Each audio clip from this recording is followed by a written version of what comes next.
So yes, बेहतर स्वास्थ्य क्या है, राइट? कई बार लोगों को लगता है कि अगर हमें कोई बीमारी नहीं है तो हम स्वस्थ हैं। ऐसा नहीं है। Absence of disease is not an health.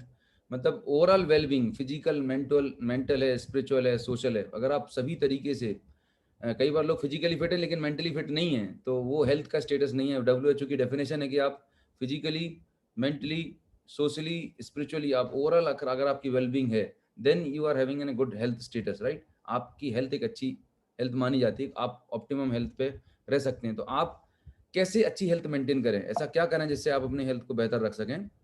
तो उसके लिए there are 4 pillar of optimum health, right? 4 pillars हैं, 4 ऐसे काम हैं जिनको अगर आप डेली बेसिस पर अगर अपने रूटीन का हिस्सा बना लेते हैं तो definitely you can maintain a good health, अपने आप को हेल्दी और फिट रख सकते हैं। जैसा आप स्लाइड पे देख रहे हैं, यहाँ पर लिखा हुआ है अर्न, EARN। जिस तरीके से हम और आप वेल्थ को अर्न करते हैं, सिमिलरली यहाँ पर हम भी हेल्थ को अर्न कर सकते हैं। यहाँ पर E स्टैंड फॉर एक्सरसाइज। मैं कोई आपको कोई नई चीज नहीं बता रहा हूँ, ये हम और आपको सबको पता है कि हेल्दी रहना है तो नियमित एक्सरसाइज करना चाहिए, घूमने फिरने जाना चाहिए, वॉकिंग करनी चाहिए। ये पता होने के बावजूद कितने लोग जाते हैं? सबको पता है कि स्मोकिंग नहीं करनी चाहिए, लिकर नहीं लेना चाहिए, फिर बावजूद लेते हैं। तो कहीं ना कहीं हम खुद रिस्पॉन्सिबल हैं, ऐसा नहीं कि हमें नहीं पता हो।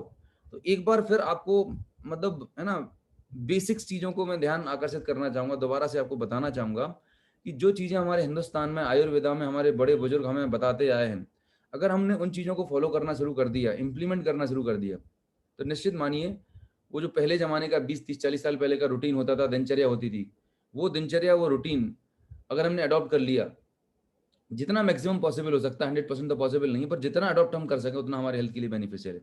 तो एक्सरसाइज करना, रेगुलर एक्सरसाइज। एक्सरसाइज का मतलब ये नहीं कि आपको जिम जाना है और योगा करना है। एक्सरसाइज का मतलब है बॉडी का वर्कआउट होना चाहिए, फिजिकल एक्टिविटी होनी चाहिए। आज की डेट में फिटमेंट्स आ चुके हैं, तो एक एटलीस्ट एक, अगर आपको अपनी अच्छी हेल्थ मेंटेन करनी है तो 5000 स्टेप पर डे का आपको टारगेट लेना चाहिए। इतना मिनिमम वॉकिंग आप अगर करते हैं तो आप अपने आप को बहुत हेल्दी और फिट रख सकते हैं। So regular exercise first of all. Second, positive attitude, very very important. लोग के साथ में बहुत अच्छी इनकम है, राइट, सब कुछ अच्छा चल रहा है, लेकिन उसके बाद भी अगर उनके दिमाग में टेंशन है, राइट, अगर वो स्ट्रेस में है, तो उसके बाद भी वो अच्छी हेल्थ मेंटेन नहीं कर सकते, right? Let me disable the chat so that there will be no distraction. Okay, thank you. तो पॉजिटिव एटीट्यूड होना बहुत ज़रूरी है। ज़्यादातर आज की दिमाग में जो बीमारियां हैं, जो स्ट्रेस का सबसे बड़ा रीज़न है, मतलब स्ट्रेस किस बात का है कि पड़ोसी घर में गाड़ी आ गई है, पड़ोसी घर में हमसे बड़ा टीवी आ गया, पड़ोसी का बच्चा हमसे बड़े स्कूल में पढ़ रहा है, बेवजह के स्ट्रेस पाल रखे हैं। और सबसे बड़ा जो स्ट्रेस का रीज़न है वो है हमारा सोशल मीडिया, हमारे न्यूज़ चैनल, टीवी चैनल्स।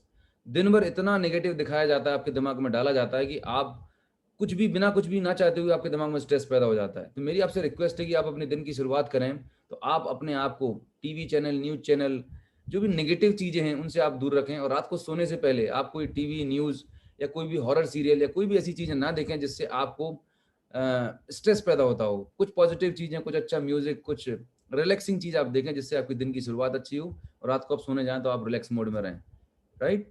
तीसरी चीज़ है वो है adequate rest. As a human body हम एक मशीन की तरह काम करते हैं, we need rest also, right? तो 6 से 8 घंटे की साउंड स्लीप, मिनिमम 6 घंटे से 8 घंटे की एक ऐसी नींद की रात को जब सोएं तो सुबह बिल्कुल उठें। बाद में अगर रात को आप बार बार उठ रहे हैं तो it's not a sound sleep. तो एक प्रॉपर स्लीप आपकी होना जरूरी है। और एन का मतलब होता है न्यूट्रिशन, मतलब बैलेंस डाइट। तो आप में से जितने भी लोग आज इस सेशन को अटेंड कर रहे हैं, मैं अगर आपसे बात करूं कि आप में से कितने लोगों को लगता है कि आज आप बैलेंस डाइट ले रहे हैं,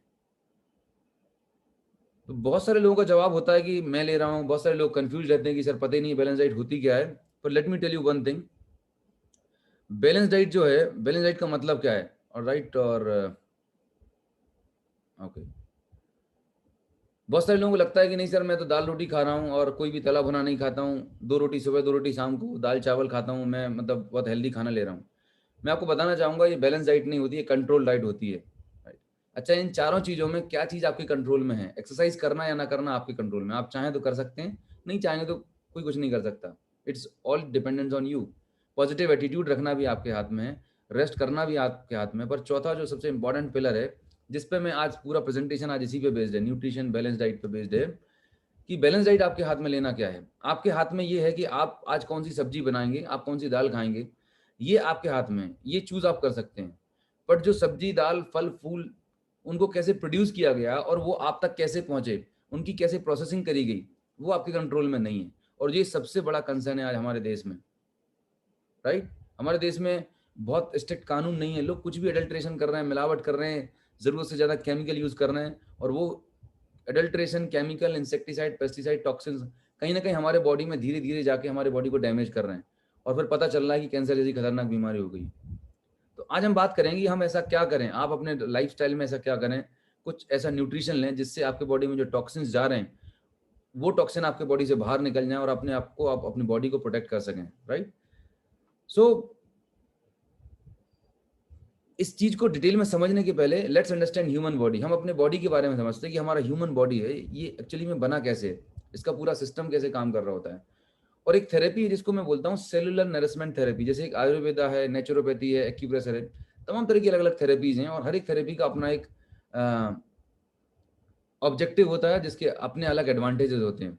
तो सेलुलर नरिशमेंट थेरेपी के पीछे जो साइंस है वो ये है कि हमारे बॉडी की जो सबसे छोटी स्ट्रक्चरल फंक्शनल यूनिट होती है वो सेल होती है, राइट। यहाँ पर आप देख रहे होंगे स्क्रीन पर सबसे छोटी यूनिट होती है सेल। और ह्यूमन बॉडी लगभग 63 ट्रिलियन, मतलब ह्यूज नंबर्स हैं, इतनी सेल से मिलकर बना होता है। और ये जो सेल है, एक सेल हमारी लाइफ की सारी लिविंग एक्टिविटीज इस सेल के अंदर ऑपरेट हो रही होती है। जो भी हम एक्टिविटीज कर रहे हैं, हमारा जो हम खाना खाते हैं वो न्यूट्रिशन सेल के अंदर जा रहा होता है, सेल के अंदर से हमें एनर्जी प्रोड्यूस हो रही होती है। हमारे बॉडी में जितनी भी लिविंग प्रोसेस चल रही है वो सेल के लेवल पर चल रही होती है। मतलब हमारे बॉडी को अगर बात करें कि कौन रिप्रेजेंट कर रहा है, तो हमारी बॉडी के सेल जो है वो एक रिप्रेजेंटेशन है। तो जब ये सेल आपस में मिलती हैं तो बनते हैं टिश्यूज, टिश्यूज आपस में मिलते हैं तो बनते हैं ऑर्गन, और ऑर्गन आपस में मिलते हैं तो बनते हैं सिस्टम। हमारे बॉडी में अलग अलग काम करने का अलग अलग सिस्टम है, जैसे कि सर्कुलेटरी सिस्टम अलग है जिसका काम है पूरे बॉडी में ब्लड को सप्लाई करना, डाइजेस्टिव सिस्टम का काम है पूरे बॉडी में डाइजेशन को मेंटेन करना, एक्सक्रीटरी सिस्टम का है हमारे बॉडी से पूरे टॉक्सिन्स को, वेस्ट मटेरियल को निकालना, राइट। रिप्रोडक्टिव सिस्टम का एक अलग काम है, एंडोक्राइन सिस्टम का अलग काम है, राइट। इम्यूनिटी सिस्टम का एक अलग काम है। तो हमारे बॉडी में अलग अलग डिपार्टमेंट्स हैं, अलग अलग सिस्टम है जिनकी अपना एक जिम्मेदारी है। जब ये सिस्टम आपस में मिलके काम कर रहे होते हैं तो एक एज ए पूरी बॉडी मशीनरी हमारी काम कर रही होती है। जैसे कि हमारे देश में अलग अलग डिपार्टमेंट होते हैं, किसी कंपनी में अलग अलग डिपार्टमेंट होते हैं, अगर सारे डिपार्टमेंट आपस में कोऑर्डिनेशन से काम करेंगे तो एक कंपनी, एक संस्था, एक देश बहुत अच्छे से चलने वाला है। लेकिन अगर कोई डिपार्टमेंट दूसरे डिपार्टमेंट से क्लैश कर ले, कोऑर्डिनेट नहीं करे, तो क्या लगता है वो सिस्टम ठीक से काम कर पाएगा? नहीं कर पाएगा। सेम हमारी ह्यूमन बॉडी के साथ में है। तो कोई भी सिस्टम का मेन काम क्या है? सेल। अब सेल को जो प्रॉपर न्यूट्रिशन मिलना चाहिए, प्रॉपर प्रोटीन विटामिन मिलना चाहिए, वो नहीं मिल पा रहा है। उसका सबसे बड़ा रीजन ये है कि हमारी अनहेल्दी लाइफस्टाइल हो चुकी है, हमारा खाने पाने का रूटीन पूरा डिस्टर्ब हो चुका है, और ऊपर से टॉक्सिन्स और पॉल्यूशंस सेल के अंदर एक्यूमुलेट होते जा रहे हैं जो निकल नहीं रहे। तो इससे हो क्या रहा है, ओवरऑल जो सेल की परफॉर्म करने की कैपेसिटी थी वो धीरे धीरे रिड्यूस होती जा रही है। मतलब अगर आपके डाइजेशन, लिवर की सेल्स जो परफॉर्म करना चाहिए, अगर वो प्रॉपर परफॉर्म नहीं करेगी, इसका मतलब आपका लिवर ठीक से काम नहीं करेगा। जब लिवर ठीक से काम नहीं करेगा तो क्या होगा, आपको डाइजेशन से रिलेटेड प्रॉब्लम होने लगेगी। अब आप डाइजेशन के लिए चूरन खा लें, लग्जेटिव खा लें, कुछ भी कर लें, वो सिर्फ टेम्परेरी काम है। जब तक रूट कॉज पे काम नहीं होगा तब तक आपको परमानेंट रिलीफ नहीं मिलने वाला। तो आज हम बात करेंगे कि जो सेल है ना, आयुर्वेदा में बोला जाता है कि कोई भी बीमारी की रूट कॉज क्या है? जड़। तो सेल, अगर आपने सेल को प्रॉपर न्यूट्रिशन पहुंचा दिया और सेल के अंदर जो टॉक्सिन्स है वो निकाल दिए, तो आपकी सेल ऑप्टिमम लेवल पर, अच्छे लेवल परफॉर्म करेगी। जब आपकी सेल अच्छे से परफॉर्म करेगी तो as a overall human body जो आपकी है, शरीर है, ये परफेक्ट तरीके से काम करने वाला है। सो जब आप सेलुलर नरिशमेंट थेरेपी का जो ऑब्जेक्टिव है वो ये है कि आपके सेलुलर लेवल तक प्रॉपर न्यूट्रिशन पहुंचाना, जिससे आपकी पूरे ह्यूमन बॉडी अच्छे तरीके से काम कर पाए। तो ये कैसे पॉसिबल होगा? देखिए, हमारे बॉडी को जो चाहिए वो, हमारे बॉडी को चाहिए फ्रेश एयर। आज मैं दिल्ली, आज न्यूज़पेपर देख रहा था, दिल्ली में वर्ल्ड की टॉप सिटीज में अगर पोल्यूशन की बात करी जाती है, हमारे बॉडी को फ्रेश एयर चाहिए, पर इतना हाई लेवल का पोल्यूशन है कि वो ये पोल्यूशन टॉक्सिन्स हमारे बॉडी में जा रहे हैं।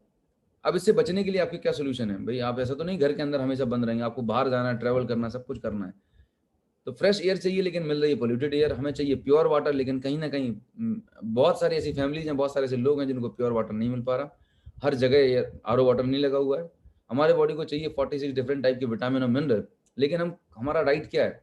हम बस भागते भागते दाल चावल सब्जी रोटी जो भी हमने खाया, जिस भी एरिया में आप रहते हैं कंट्री के, जो भी आपको बेसिक न्यूट्रिशन वहाँ का प्रिंसिपल फूड है वो आप खाते निकल लेते हैं। बट जो आपने खाना खाया, जो आपने पेट भर खाना खाया, क्या उस खाने में जितनी आपकी बॉडी को रिक्वायरमेंट थी उतना न्यूट्रिशन आपने दिया? सवाल ये है, राइट। सो सिर्फ पेट भरने मात्र से ये मत समझिए पेट भर तो बर्गर और पिज्जा से भर जाता है, राइट। पर क्या आपकी बॉडी को उतना न्यूट्रिशन मिल पाता है? तो ऑब्जेक्टिव पेट भरना नहीं है, ऑब्जेक्टिव है कि आपके बॉडी को जो रिक्वायरमेंट थी न्यूट्रिशन की, क्या वो आप फुलफिल कर पा रहे हैं? That is very important. और यही आज मेरे इस बात का जो मैं आज करने वाला हूँ, वही मेरा सब्जेक्ट भी है। तो let's understand what balance diet is all about. Balance diet का मतलब क्या है? बैलेंस डाइट का मतलब ये है कि ह्यूमन बॉडी को जितना न्यूट्रिशन चाहिए, डिफरेंट डिफरेंट वैरायटी का न्यूट्रिशन चाहिए, आप उसे एक बैलेंस क्वांटिटी में दे रहे हैं। तो न्यूट्रिशन में ऐसे कौन कौन से कंपोनेंट्स होते हैं? तो जब भी आप कुछ भी खाना खाते हैं, सुबह ब्रेकफास्ट, लंच, डिनर, सुबह से लेकर रात तक आप जो भी फूड कंज्यूम करते हैं, खाना खाते हैं, अल्टीमेट उसका डाइजेशन होता है, और डाइजेशन होने के बाद वो अपने बेसिक कंपोनेंट्स में कन्वर्ट हो जाता है। जैसे अगर आपने राइस खाया, चपाती, आलू, कोई मीठी चीज खाई, तो उससे आपको बॉडी को कार्बोहाइड्रेट मिलेगा। कार्बोहाइड्रेट आगे ग्लूकोज में कन्वर्ट होता है, जिससे आपकी बॉडी को एनर्जी मिलती है, राइट। फिर आपने कोई ऑयली सब्सटेंस खाया, उससे आपको फैट मिलता है। दाल, दूध, नॉनवेज से आपको प्रोटीन मिलता है। फाइबर और मतलब फ्रूट्स एंड वेजिटेबल से आपको विटामिन और मिनरल्स मिलते हैं। फाइबर आप सैलेड से मिल रहे हैं। और वाटर मतलब जो भी आपको 8 से 10 गिलास पानी चाहिए। दिस इज व्हाट हमारा डेली बेसिस पे कंजप्शन है। अब सवाल ये पैदा होता है कि आपको लग रहा है कि मैं तो नहीं बहुत अच्छा खाना खा रहा हूँ, मैं मेरी डाइट बहुत अच्छी है। बट अभी मैं आपको कुछ रिसर्च और डेटा शेयर करूंगा, जिससे आपको रियलाइज होगा कि नो, जो आपको लगता है कि आप बहुत अच्छा खाना खा रहे हैं, सब कुछ लेने के बावजूद भी आपको बहुत सारा न्यूट्रिशन जो इंपॉर्टेंट है, क्रिटिकल है, वो शायद नहीं मिल पा रहा है। तो इंडिया में सर्वे किया गया हमारे डाइट का, कि हमारी डाइट में क्या क्या कंपोनेंट होते हैं। तो सर्वे में ये पाया गया कि मैक्सिमम लोगों की जो डाइट है इंडिया में, हमारी डाइट में कार्बोहाइड्रेट और फैट जो है, ये ज़्यादा क्वांटिटी में रहते हैं। मतलब जितनी आपकी बॉडी की रिक्वायरमेंट है, उससे आप ज़्यादा ले रहे हैं। और कार्बोहाइड्रेट से आपको मिलता है एक्स्ट्रा कैलोरीज। तो जब आप एक्सेस क्वांटिटी में कार्ब्स और फैट खाएंगे, वो बॉडी में जाके फैट में कन्वर्ट हो जाता है। जब फैट बढ़ेगा तो आपको ओबेसिटी बढ़ेगी, वजन बढ़ेगा, और उसके बाद आपको type 2 diabetes, BP, sugar, heart attack और तमाम तरह की प्रॉब्लम्स आपको होना शुरू हो जाएंगी। तो सबसे इंपॉर्टेंट चीज़ है, आपको अंडरस्टैंड करना पड़ेगा कि अगर आपको अपनी हेल्थ अच्छी रखनी है, तो आपके डाइट में अगर आप कार्ब्स और फैट ज़्यादा क्वांटिटी में ले रहे हैं, तो उसकी मिनिमम कम से कम क्वांटिटी करिएगा। जंक फूड जो आप ले रहे हैं, इसको मिनिमाइज करिएगा। नहीं तो आज की डेट में ट्रेंड है, कहीं भी बाहर जा रहे हैं, शाम को भूख लग रही है, वीकेंड पे जा रहे हैं, तो हम पार्टी करते हैं, जंक फूड खा रहे हैं। अल्टीमेटली आप पैसा खर्च करके अपने आप को बीमार करने की तैयारी कर रहे हैं। सी, आप रेस्टोरेंट जा रहे हैं, आप जितनी भी फास्ट फूड की रेस्टोरेंट की चेन है, ये क्या है? आप अपने आप को इन्वेस्टमेंट कर रहे हैं बीमार होने के लिए। ईएमआई दे रहे हैं हर महीने, वीकेंड्स पे जाके आप 500,000 रुपये खर्चा करते हैं कि आने वाले 5 साल बाद मुझे बीपी शुगर हो जाए।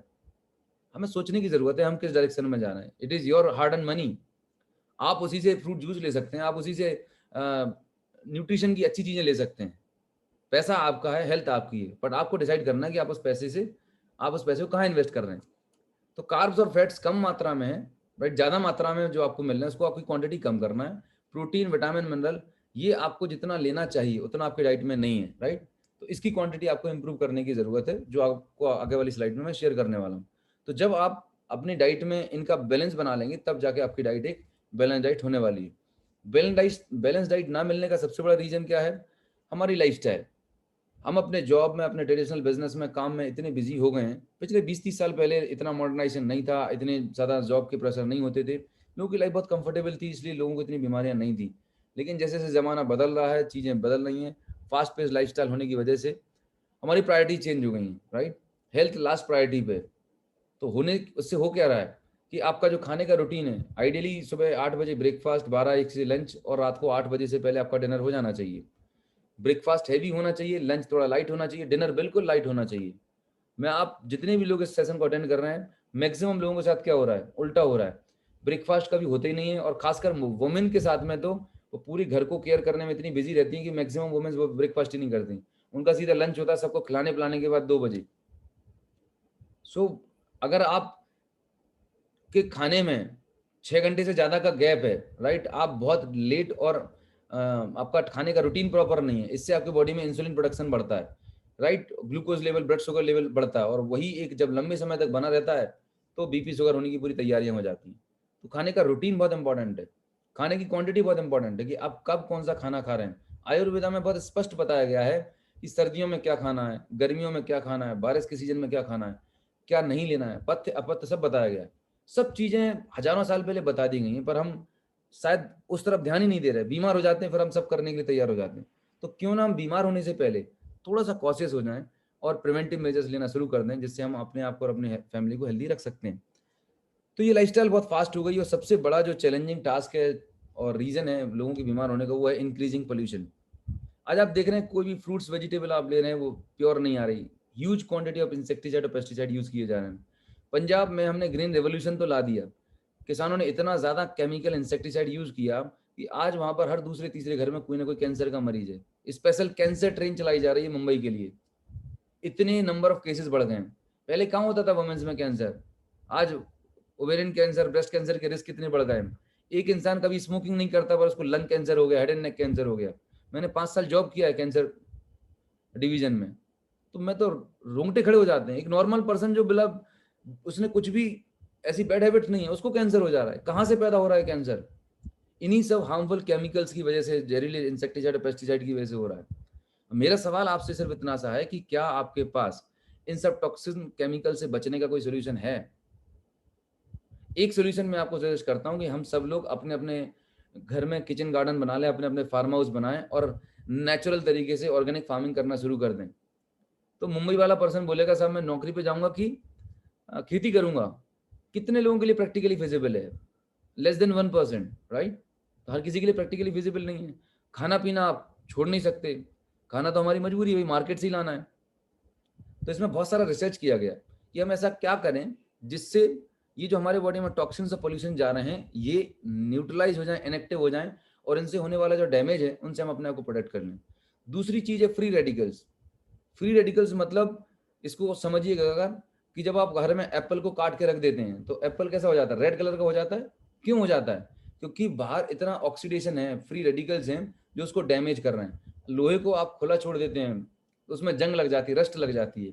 ठीक ऐसे ही फ्री रेडिकल्स क्या करते हैं, हमारे बॉडी को इंटरनली डैमेज कर रहे हैं फ्री रेडिकल्स। और जब लंबे समय तक ये डैमेज होती रहती है तो वो एक क्रोनिक डिजेनरेटिव डिजीज में कन्वर्ट हो जाती है। क्रोनिक डिजेनरेटिव डिजीज, क्रोनिक मतलब लंबे समय तक चलने वाली, डिजेनरेटिव मतलब धीरे धीरे जो डैमेज हो रही है, डिजेनरेटिव डिजीज। और एक बार ये डिजीज आपके बॉडी में पनप गई, एस्टेब्लिश हो गई, फिर दवाइयां जिंदगी भर खाना है और परेशानी परेशानी झेलना है। तो मैं आपसे जो बात कर रहा हूँ, इतना सब कुछ बताने के पीछे जो मेरा पर्पस है वो ये है कि वक्त आ गया है अब जागने का, बहुत हो गया। ये जो लिस्ट आपके सामने दिख रही है ये वो डिसीज की लिस्ट है, cancer, sugar, heart attack, blood pressure, arthritis, asthma, right? ये सारी की सारी बीमारियां किसी बैक्टीरिया और वायरस के इन्फेक्शन से नहीं होती। दो तरह की बीमारियां होती हैं। एक बीमारी जो होती है बैक्टीरिया वायरस के इन्फेक्शन से होती है, जिसको हम बोलते हैं इन्फेक्शियस डिसीजेस। वैसी बीमारियों को कंट्रोल करने के लिए मेडिकल साइंस ने, एलोपैथी ने तमाम तरह की दवाइयां, एंटीबायोटिक और वैक्सीन बना ली है, तो वो कंट्रोल हो गई। जैसे अभी कोविड आया, ये वायरस की वजह से हो रहा है तो उसके लिए वैक्सीन बना लिया, काम खत्म, वैक्सीन लग जाएगा, इम्यूनिटी डेवलप हो जाएगी, काम खत्म हो जाएगी। लेकिन ये जो बीमारियां हैं, इन बीमारियों के साथ सबसे बड़ा चैलेंज ये है, बीपी, शुगर, हार्ट अटैक के साथ में, कि ये बीमारी कभी एक दिन में डेवलप नहीं होती। ऐसा नहीं होता कि कल आप किसी बर्थडे पार्टी में गए या किसी शादी पार्टी में गए, आपने तो रसगुल्ले ज़्यादा खा लिए या बटर ज़्यादा लगा लिया तो आपको अगले दिन हार्ट अटैक आ गया, बीपी डायग्नोज हो गया। ऐसा नहीं होता, एक दिन में डेवलप नहीं होती। ये बीमारी आपके बॉडी में धीरे धीरे डेवलप हो रही होती है, और जब ये डेवलप हो रही होती है तब आपको पता नहीं रहता। पता कब चलता है? पता चलता है ऑल ऑफ सडन, कि कल तो वर्मा जी से मिला था, शाम को बहुत बढ़िया थे, और आज सुबह वर्मा जी आईसीयू में एडमिट है। क्या हो गया? क्योंकि उनको हार्ट अटैक आ गया। तो वर्मा जी को, यहाँ पर अगर कोई मिस्टर वर्मा हो तो don't take it personal, I am just taking an example. Verma ji को रातों रात हार्ट अटैक नहीं आया। वर्मा जी ने पिछले 20 साल बहुत कड़ी मेहनत करी हार्ट अटैक लाने के लिए। वर्मा जी ने कभी सुबह वॉकिंग नहीं करी, वर्मा जी ने दबा के रसगुल्ले खाए, दबा के कार्बोहाइड्रेट खाया, और कभी वीकेंड में पार्टी होती थी, सब कुछ होते, सारे अच्छे काम जो करने चाहिए हार्ट अटैक लाने के लिए उन्होंने किए। अब हार्ट अटैक आ गया, अब भगवान के पास मंदिर में जाके विनती करना है कि भगवान बचा लो। भगवान क्या करेंगे बताइए मुझे? वी आर रिस्पॉन्सिबल, हम जिम्मेदार हैं इन बीमारियों के लिए, हमने अपनी गलतियों से पैदा करी हैं। तो जब ये बीमारियां हमने पैदा करी हैं तो हम ही खत्म कर सकते हैं ना। अगर अभी किसी को बोला जाए, इसीलिए बोला जाता है कि once you achieve age of 25 years, 20-25 साल के जब हो जाते हैं, आपको साल में एक बार एनुअल हेल्थ चेकअप करा लेना चाहिए। उससे पता क्या होगा कि अगर आपके बॉडी में कोई भी पैरामीटर डिस्टर्ब हो रहा होगा तो आपको पहले से पता चल जाएगा। थोड़ा सा अगर शुगर लेवल, मतलब प्री डायबिटिक कंडीशन में है, आपकी शुगर 170-180 के आसपास जा रही है, 200 के ऊपर नहीं गई है, तो आप कंट्रोल कर सकते हैं। लिपिड प्रोफाइल थोड़ा सा बड़ा है तो आप उसे कंट्रोल कर सकते हैं। तो अगर आपको हेल्दी फिट रहना है तो आपको एक बार साल में एक बार कंप्लीट चेकअप कराना चाहिए। आपकी एनिवर्सरी, बर्थडे आप फिक्स कर लीजिए, पर कराते रहिए। जिससे अगर कोई भी प्रॉब्लम होगी तो आप उसको अर्ली एज में, बहुत अर्ली से डिटेक्ट कर सकते हैं। पर हम ऐसा नहीं करते। क्यों नहीं करते? अरे यार सर, कुछ भी अगर हमने चेकअप कराया, कुछ भी चीजें डिस्टर्ब निकलेगी तो टेंशन शुरू हो जाएगी। अच्छा, जब हार्ट अटैक आएगा तब ज्यादा टेंशन होगी कि अभी अगर हम चेकअप करा लें और थोड़ा सा कोलेस्ट्रॉल बढ़ा निकले और हम अपने लाइफस्टाइल को चेंज करके उसे कंट्रोल कर लें। समझदारी कहाँ पर है? हमें सोचने की जरूरत है। हमारे पास जो 2 व्हीलर 4 व्हीलर है ना, उसकी हम साल में 4 बार 5 बार सर्विस कराते हैं खराब होने से पहले। आप याद करो कि आपने स्वस्थ रहते हुए कब अपना चेकअप कराने की सोची? हमने अपने बॉडी को टेकन फॉर ग्रांटेड ले लिया है, क्योंकि फ्री में मिली हुई है। गाड़ी की चिंता इसलिए क्योंकि 10 लाख रुपए लगाए हुए हैं। Take your body very seriously, इसको एक मंदिर की तरह ट्रीट करें। जैसा आप बॉडी को ट्रीट करने वाले हैं, बॉडी भी आपको वैसे रिप्लाई देने वाली है। चॉइस आपके पास है। अगर आप इस पर अत्याचार करोगे तो फिर रेस्ट ऑफ द लाइफ 40-45 के बाद तैयार हो जाओ, जिंदगी भर आपको पेन झेलना होगा। So the point is that आपके पास 2 सोल्यूशन है, 2 ऑप्शन है। अगर आज आप हेल्दी हैं, आपके पास ऊपर वाले की ब्लेसिंग्स हैं, कृपा है कि आज आपको कोई मेडिसिन नहीं लेनी पड़ रही, राइट? तो क्यों ना हम आज से और अभी से अपनी हेल्थ को मेंटेन करने के लिए कुछ लाइफस्टाइल चेंजेस करें, कुछ हेल्दी हैबिट्स डेवलप करें। दूसरा ऑप्शन हो सकता है बहुत सारे लोगों के पास, सर अभी तो कोई दिक्कत नहीं है, कोई चैलेंज नहीं है, जब हार्ट अटैक आएगा तब मैं कुछ चेंजेस करूंगा, तब मैं कुछ समझूंगा आपकी बात को। तो चॉइस आपके पास है। तब आप अगर बाद में करेंगे तब आपके हाथ में चीजें नहीं होंगी। चीजें आज आपके हाथ में, कंट्रोल में। अगर आज से अभी आप काम करेंगे, अभी आप जो काम करेंगे हो सकता है 100 200 500 1000 रुपए में काम निपट जाएगा, लेकिन जब बीमार होने के बाद करेंगे तो लाखों रुपए लग जाएंगे, फिर भी आराम नहीं मिलने वाला। So I am talking about prevention. Prevention is always better than cure. Now तो सोल्यूशन क्या है? अगर आपको हेल्दी रहना है, फिट रहना है, प्रिवेंट अपने आपको लाइफस्टाइल डिजीज से बचाना है, तो वही 4 पिलर पे काम करना है। Regular exercise, positive attitude, rest, nutrition. Nutrition मतलब आप जो खाना खाते थे, वो जो आप खाना खा रहे खाते रहिएगा। खाने में आप जो एक्स्ट्रा कैलोरी जंक फूड लेते थे उसको मिनिमाइज कर दीजिएगा। अब आपके खाने में जो न्यूट्रिएंट नहीं मिल पा रहा है, हो सकता है कुछ विटामिन, कुछ मिनरल, कुछ प्रोटीन जो आपको चाहिए वो नहीं मिल पा रहा है, उसको आप नेचुरल तरीके से सप्लीमेंट के माध्यम से पूरा कर सकते हैं। अगर आप वो पूरा कर देंगे अभी से, तो फ्यूचर में आपको मेडिसिन लेने की नौबत नहीं आएगी। चांसेस हैं 99% या मोर देन 90% चांसेस है कि आपको मेडिसिन की जरूरत नहीं पड़ेगी, क्योंकि आपने अपनी हेल्थ को मेंटेन करके रखा हुआ है। अगर आप ऐसा नहीं करते हैं तो आने वाले 5 10 15 साल के बाद दवाइयां खाने के लिए तैयार हो जाइए।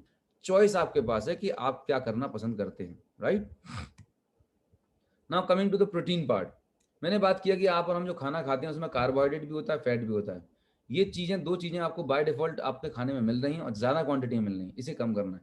प्रोटीन आपकी डाइट का एक बहुत इंपॉर्टेंट एलिमेंट होता है। बहुत सारे लोग इसके बारे में कंफ्यूज हैं, बहुत सारे लोगों को मिसअंडरस्टैंडिंग है, but let me clear all the misunderstanding. Protein basically क्या है? प्रोटीन हमारे बॉडी का बिल्डिंग ब्लॉक है। प्रोटीन हमारे बॉडी को स्ट्रेंथ प्रोवाइड करता है। ह्यूमन बॉडी में, आपकी बॉडी में बोन्स भी होती हैं, प्रोटीन मसल्स भी हैं, वाटर भी है। हमारे बॉडी में डिफरेंट डिफरेंट कंपोनेंट होते हैं। प्रोटीन उसमें से एक बहुत ही इंपॉर्टेंट और क्रिटिकल कंपोनेंट है, राइट? अब सवाल ये पैदा होता है कि एक नॉर्मल पर्सन को कितना प्रोटीन लेना चाहिए, how much protein one should take on a daily basis.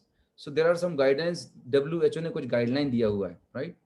तो एक एडल्ट के लिए 18 ईयर एंड अबव कोई इंडिविजुअल है, एक नॉर्मल हेल्दी इंडिविजुअल है, उसको 1 kg बॉडी वेट पर 1 ग्राम प्रोटीन लेना चाहिए। और ये मैं नहीं बोल रहा हूँ, आज आप टीवी पे ऐड देखते होंगे, अभी लेटेस्ट शुरू किया है, अक्षय कुमार ऐड पे आता है कि आपका जितना वजन उतना प्रोटीन लेना चाहिए। आज से 20-30 साल पहले तो आपको पता ही नहीं था, क्योंकि उनके प्रोटीन में उतना, जो पाउडर आते थे मार्केट में उसमें प्रोटीन होते ही नहीं था। अभी आपको मैं बताने वाला हूँ। तो WHO की गाइडलाइन पे हम बात कर रहे हैं, 1 kg बॉडी वेट पर 1 ग्राम प्रोटीन। तो अभी आपको मैं एक छोटी सी एक्सरसाइज सजेस्ट कर रहा हूँ, जितने भी लोग आज सेशन को अटेंड कर रहे हैं, आपको पता है कि आप सुबह से लेके क्या खाते हैं, सुबह से लेकर रात तक आपको डाइट आपको पता है। उसमें से आपको प्रोटीन पार्ट कैलकुलेट करना है कि how much protein you are consuming on a daily basis, right? अभी मैं चार्ट बताऊंगा, उससे आपको क्लियर हो जाएगा। बच्चों को कितना चाहिए? बच्चे चूंकि ग्रोइंग एज होती है, उनका ओवरऑल डेवलपमेंट हो रहा होता है, तो they need extra protein. 1 kg body weight पर 1.5 ग्राम प्रोटीन चाहिए, 1.5 ग्राम प्रोटीन चाहिए। और जो प्रेग्नेंट और लैक्टेटिंग मदर्स हैं उनके लिए थोड़ा सा और एक्स्ट्रा प्रोटीन चाहिए, दे नीड 1.75 ग्राम प्रोटीन पर 1 kg बॉडी वेट, उनको खुद के लिए और ग्रोइंग फीटस के लिए। ज्यादातर वुमेन्स ड्यूरिंग प्रेगनेंसी में जितनी आजकल जो कॉम्प्लिकेशंस आ रहे हैं, बाय बर्थ जो प्रॉब्लम्स आते हैं, बच्चे अंडरवेट हो रहे हैं, क्यों हो रहे हैं? क्योंकि उनको प्रोटीन ही नहीं दिया जा रहा। प्रोटीन जो दिया जाता है, जो नर्सिंग होम में यहाँ वहाँ सजेस्ट किया जाता है, उसमें प्रोटीन कंसंट्रेशन होती नहीं है, चॉकलेट फ्लेवर और चीनी भरी रहती है, क्योंकि हमें उसकी एजुकेशन नहीं है, राइट? दोस्त सजेस्ट कर दिया और हमने खा लिया। सो अभी मैं एज्यूम कर रहा हूँ कि आप सब लोग 18 ईयर एंड अबव हैं। अगर आपकी बॉडी वेट 60 kg है, 70 kg है, तो अगर आप 60 kg के, तो unit 60 gram protein of per day. But वो जानने से पहले ये समझते हैं कि प्रोटीन एक्चुअली करता क्या है आपके बॉडी में, प्रोटीन का क्या फंक्शन है। Let's understand. हमारे बॉडी में जो हमारे हेयर हैं, हमारी जो स्किन है और हमारे जो नेल्स हैं, they all are made up of protein. Hair, skin, nail हमारे बॉडी में जो है वो प्रोटीन से बना होता है। आपके बॉडी में जो हीमोग्लोबिन है, जो आपके बॉडी में ऑक्सीजन को ट्रांसपोर्ट करता है, ब्लड में पूरे बॉडी में डिस्ट्रीब्यूट करता है, तो हीमोग्लोबिन में भी प्रोटीन एक बहुत बड़ा इंपॉर्टेंट कंपोनेंट होता है। लोगों को एक कंफ्यूजन है कि हीमोग्लोबिन मतलब iron. For your kind information में बताना चाहूंगा, हीमोग्लोबिन दो चीजों से मिलकर बनता है। एक तो हीम पार्ट होता है, दूसरा होता है ग्लोबिन पार्ट। जो हीम पार्ट होता है वो होता है आयरन, राइट, और जो ग्लोबिन पार्ट होता है प्रोटीन।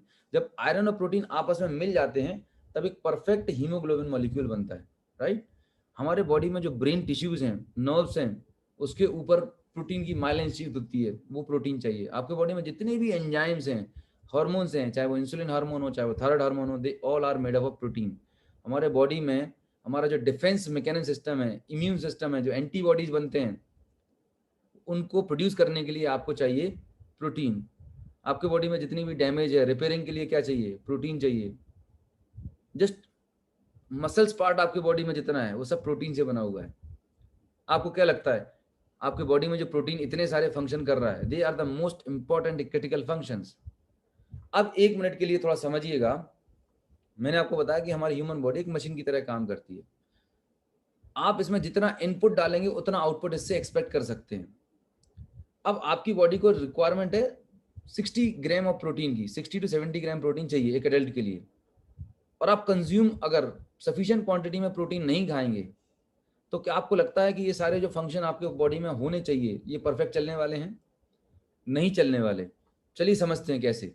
यहाँ पर एक चार्ट दिया हुआ है। इस चार्ट में आप समझिएगा कि अगर एक कोई healthy individual, normal individual 60 kg का है, ही नीड 60 ग्राम ऑफ प्रोटीन। अगर आप चपाती जो फुल्की होती है, वो एक चपाती पर डे लेते हैं, तो लगभग 1 से 2 ग्राम प्रोटीन वहाँ पे मिल जाता है। दिन भर में अगर आपने 10 चपाती ले ली तो 10 से 12 ग्राम प्रोटीन आपको चपाती से मिल गया। एक कटोरी दाल में लगभग 2 से 4 ग्राम प्रोटीन होता है। अगर आपने 2 कटोरी दाल ले ली तो लगभग 4 से 6 ग्राम, 8 ग्राम प्रोटीन वहाँ से मिल गया। 12 और 8 20 ग्राम हो गया। गलती से 1 आध ग्राम दूध भी ले लिया आपने तो 2-4 ग्राम वहाँ से आपको मिल गया। कुल मिला के अगर आप देखें तो 20 से 25 ग्राम प्रोटीन आपको मिल पा रहा है। अगर आपने एग ले लिया, नॉन वेज ले लिया जिस दिन, 5-10 ग्राम वहाँ से मिल जाएगा। आपकी रिक्वायरमेंट कितनी है? Your requirement is 60 to 70 gram per day, और आप सप्लाई कितना कर रहे हैं? 20 से 25 ग्राम पर डे। लगभग 30 to 40 ग्राम की डेफिशिएंसी है। और ये मैं नहीं बात कर रहा हूँ, इंडिया की जानी मानी मेडिकल संस्था है ICMR, Indian council of medical research ने इंडिया में सर्वे किया है और ये डेटा निकाला है कि 80% इंडियन अपनी डाइट में जितना आपका रिक्वायरमेंट ऑफ प्रोटीन है उसका 50% भी नहीं ले रहे हैं। जस्ट इमेजिन करिएगा। हम गलत फहमी में जी रहे हैं, ज्यादातर लोगों को पता ही नहीं है। अब इसको एक छोटे से एग्जांपल से समझिए। मान के चलिए आपके पास एक स्कूटी है, एक 2 व्हीलर है। आपकी स्कूटी का एवरेज है 40 किलोमीटर पर लीटर। अगर मैं आपको बोलूं कि आपकी अपनी स्कूटी का पेट्रोल टैंक खाली करें और उसमें 250 ml पेट्रोल डालें और फिर उस स्कूटी को चलाएं, तो क्या वो 40 किलोमीटर जाने वाली है? नहीं जा सकती। 10 से 15 किलोमीटर आपकी स्कूटी जाएगी, उसके बाद आपको रिजर्व लगाना पड़ेगा और फिर और चलाने का प्रयास करेंगे तो स्कूटी आपकी बंद हो जाएगी, क्योंकि उसका पैरामीटर फिक्स है कि 1 लीटर पेट्रोल डालोगे तो 40 किलोमीटर जाएगी। अब आप समझिएगा आप अपनी बॉडी के साथ क्या कर रहे हैं पिछले 30, 40, 50 साल से, जो भी आपकी एज ग्रुप है। रिक्वायरमेंट 60 to 70 ग्राम की और आप उसे सप्लाई कर रहे हैं 15 से 20 ग्राम, 25 ग्राम। ये 20 से 30 ग्राम का जो गैप है, न्यूट्रिशनल गैप, डेफिशिएंसी है, ये आपकी बॉडी कितने दिन तक मैनेज करेगी? 1 महीना, 1 साल, 2 साल, 5 साल। जब ये डेफिशिएंसी लगातार और लंबे समय तक बनी रहती है, इससे आपकी बॉडी में एक न्यूट्रिशनल गैप क्रिएट हो जाता है। और उसका इम्पैक्ट क्या होता है? उसका इम्पैक्ट आपकी बॉडी, याद रखना, आपके बॉडी में कोई भी बीमारी आती है, कोई भी प्रॉब्लम आती है तो वो आपको सिग्नल देती है, राइट, आपको सिम्टम्स दिखाती है। सिम्टम्स आने का पर्पज ये कि बॉडी आपको इंडिकेट कर रही है कि भाई साहब ये कुछ प्रॉब्लम है, you should take care of this. अगर आपको फीवर है, राइट, तो ये बॉडी का एक पॉजिटिव सिग्नल है कि बॉडी के अंदर कुछ प्रॉब्लम है, you should take care of that.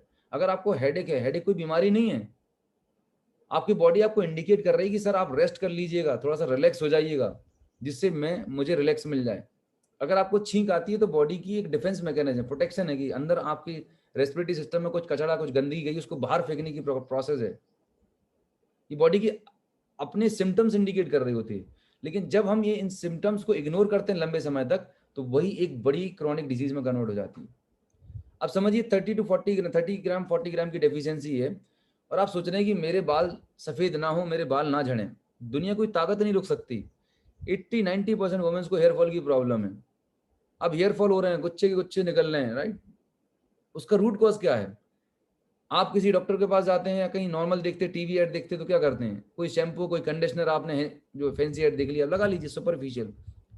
आप ऊपर से कितना ही शैम्पू कंडीशनर, दुनिया का बेस्ट ऑफ द बेस्ट तेल क्रीम लगा लेना, कुछ नहीं होने वाला। You are wasting your money. उसका रीजन क्या है? आपके जो हेयर की रूट्स हैं वो आपकी स्कैल्प के अंदर है। मतलब ऐसा है कि आपकी छत है, राइट? आपकी छत में एक छेद है, राइट? छत से छेद है जहां से पानी टपक रहा है। अब आप रोज नीचे पोंछा लगा रहे हैं, या आपने टेम्परेरी कुछ वहां पे पुट्टी लगा दी है, जब तक आप उस होल को ब्लॉक बंद नहीं करोगे तब तक आपको परमानेंट सोल्यूशन नहीं मिलेगा। आपकी डाइट में जब तक आप प्रोटीन इंटेक इंप्रूव नहीं करेंगे, आपके हेयर फॉल कंट्रोल नहीं होने वाले, प्रोवाइडेड अगर वो बिकॉज ऑफ प्रोटीन डेफिशिएंसी। पर 80-90% ज्यादा it is because of protein deficiency. Muscular weakness, maximum लोगों को, वुमेन्स में या जेंट्स में ही बात करता हूँ, बैक पेन की प्रॉब्लम है, नीचे पैर दर्द होने लगते, थोड़ा सा भी काम करते हैं एक्सर्शन हो जाता है, स्टेमिना नहीं बची। 4-5 बजे के बाद लगता है थोड़ा रेस्ट कर लो, आधा घंटे काम करने के बाद बॉडी में स्टेमिना नहीं है, मसल वीकनेस है। क्या इंडिकेट कर रही है? आपको बॉडी में थोड़ा थोड़ा दर्द बना रहता है, मस्कुलर वीकनेस है। क्यों? प्रोटीन नहीं है हमारे बॉडी में। 90% ज्यादा वुमेन्स को हीमोग्लोबिन कम रहता है बिकॉज ऑफ देयर फिजियोलॉजी। अब हम जब हीमोग्लोबिन कम होता है तो कहाँ जाते हैं? फिजिशियन के पास। वो आपको एक आयरन सप्लीमेंट सजेस्ट करते हैं, बहुत अच्छा काम करते हैं वो। लेकिन होता क्या है कि जब तक आप वो आयरन सप्लीमेंट लेना, आयरन टॉनिक कंज्यूम कर रहे हैं, तब तक आपका आयरन ठीक है 12-14 पहुंच जाएगा। लेकिन जैसे ही आप लेना बंद कर दे, तुरंत वो आपका डाउन हो जाता है। एनीमिया, कमजोरी, चक्कर आ रहे हैं, आपके हाथ पीले पड़ रहे हैं, आई साइड में दिख रहा है आपको। हीमोग्लोबिन कम होगा आपके बॉडी में तो ब्रेन में ऑक्सीजन कम जाएगी, ब्रेन में ऑक्सीजन कम जाएगी तो माइग्रेन की प्रॉब्लम हो जाती है, हेडेक बना रहेगा कांस्टेंट, चक्कर आएंगे आपको। क्यों हो रहा है ये सब आपके साथ में? क्यों? क्योंकि आपने सिर्फ आयरन लिया, प्रोटीन तो लिया ही नहीं, और आप सोच रहे हैं कि मैं हेल्दी रहूं। थायराइड की प्रॉब्लम हो रही है। थायराइड दो तरीके का होता है, एक हाइपो, एक हाइपर। ज्यादातर हाइपोथायराइड के केसेस हैं। हमारे बॉडी में एक ग्लैंड होती है यहाँ पे गले में, थायराइड ग्लैंड, बटरफ्लाई शेप एक ग्लैंड होती है। थायराइड ग्लैंड की कैपेसिटी है, थायराइड ग्लैंड को इंस्ट्रक्शन है कि thyroid gland thyroid hormone produce करे। अब थायराइड एक फैक्ट्री है थायराइड हार्मोन प्रोड्यूस करने की, थायराइड ग्लैंड। अब जब इसमें रॉ मटेरियल नहीं जाएगा, प्रोटीन सफिशिएंट नहीं जाएगा, तो थायराइड ग्लैंड कहाँ से पैदा करेगी थायराइड हार्मोन? आप सोच के तो देखिएगा। आप अपनी बॉडी को 20 से 25 ग्राम प्रोटीन दे रहे हैं। अब 25 ग्राम प्रोटीन में बॉडी को कितना सारा सिस्टम मैनेज करना है। आपको सुंदर और स्मार्ट भी दिखाना है बॉडी को, आपके बाल भी ना झड़ने चाहिए, आपकी मसल भी स्ट्रांग रहनी चाहिए, आपका पूरा सिस्टम बिल्कुल टॉप रहना चाहिए। कैसे पॉसिबल है? इम्पॉसिबल है। 80-90% जो हेल्थ रिलेटेड इश्यूज आप देख रहे हो ना, it is because of nutritional deficiency, I am telling you. अगर आपने अपने न्यूट्रिशन में, डाइट में इसको इंप्रूव कर दिया, and you will see the magic with in 2-3 months. Because आपकी बॉडी को जो न्यूट्रिशन डेफिशिएंसी थी कवर अप हो जाएगी, and you will enjoy your life like anything. हमें छोटी छोटी प्रॉब्लम को रूटीन में परेशान हो रहे हैं, मेडिसिन खा रहे हैं, पर वो सिम्टोमेटिक रिलीफ दे रहे हैं, they are not working on the root cause. तो मेरा पर्पज आपको ये बताने का था कि protein play a very important role in your diet. और अगर किसी को गलत फहमी है कि मैं बहुत अच्छा खाना खाता हूं, तो डाइट चार्ट है, गूगल पे जाके चेक कर लेना। यू विल रियलाइज कि आप 20-25-36 ग्राम से ज्यादा नहीं ले रहे हैं, राइट? सो ये बात तो क्लियर हो गई कि प्रोटीन क्यों इंपॉर्टेंट है, प्रोटीन के क्या रोल है। Now the second point is that कि ये जो डेफिशिएंसी है, 30-40 ग्राम ऑफ प्रोटीन की डेफिशिएंसी है, इसको आप कवर कैसे करेंगे? How you can match up? तो इसको कवर करने के दो तरीके हैं। या तो आप अपनी डाइट में खाने का इंटेक बढ़ा दें, आप बहुत सारा खाना शुरू कर दें। आप कम से कम 10 कटोरी दाल, 5 से 10 लीटर दूध पिए, 30 रोटी खाएं, तब जाके आपको 60-70 ग्राम प्रोटीन मिलेगा। पर क्या इतना सारा कंज्यूम करना हमारे आपके लिए पॉसिबल है? Not possible. इतना हम डाइजेस्ट नहीं कर सकते।